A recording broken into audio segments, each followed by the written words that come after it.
વાડિયા તાલુકાના કોંદ ગામ ખાતે ખનીજના બિનઅધિકૃત ખનન માટે અંદાજિત કુલ ₹50 લાખનો મુદ્દામાલ સીઝ કરાયો હતો।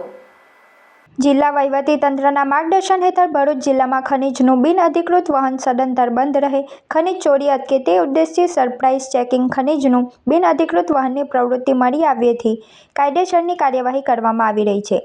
જે અન્વયે ભૂસ્તર શાસ્ત્રી ભરૂચની સૂચના અન્વયે ભૂસ્તર વિજ્ઞાન અને ખનીજ કચેરી ભરૂચની ક્ષેત્રીય તપાસ ટીમ દ્વારા આકસ્મિક ખનીજ વહન તપાસ હાથ ધરવામાં આવી હતી।